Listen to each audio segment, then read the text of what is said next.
પાટણ વીજ કંપનીની ગંભીર બેદરકારી સામે આવી। પાટણ ધારપુર સરકારી હોસ્પિટલ પરિસરમાં ઝાડ પર 20 મીટર લગાવ્યું। કન્સ્ટ્રક્શન કંપનીનું કામ ચાલુ હોય કામચલાઉ મીટર ઝાડના થડમાં 20 મીટર લગાવવામાં આવ્યું।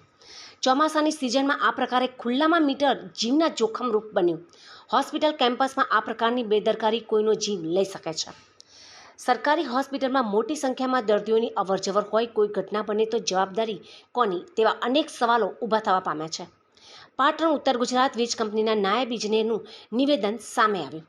ધારપુર કેમ્પસમાં એસટી કનેક્શન આપેલા છે, ત્યારબાદ એલટી નેટવર્ક સાંભળવાનું હોય તે ધારપુરના સત્તાધીશોને તમામ કામગીરી સંભાળવાની થાય છે, તેમાં કોઈ જવાબદારી અમારી હોતી નથી।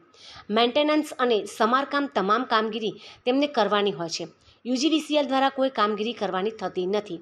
આ મીટર તેમના દ્વારા તેમના કેમ્પસમાં જ લગાવેલ છે, પણ આ મીટર હોસ્પિટલના ડીનની પરવાનગીથી લગાવવામાં આવ્યું છે તેવી ટેલિફોનિક વાતચીત થઈ છે। તેમના દ્વારા કાર્યવાહી હાથ ધરવામાં આવશે। ઝાડ પર મીટર લગાવાય જ નહીં, આ તેમની ભૂલ છે। વડી કચેરી ખાતે પૂછી જો નોટિસ આપવાની થતી હશે તો આપવામાં આવશે, તેમ નાયબ ઇજનેર એમએચ શાહ દ્વારા જણાવવામાં આવ્યું હતું।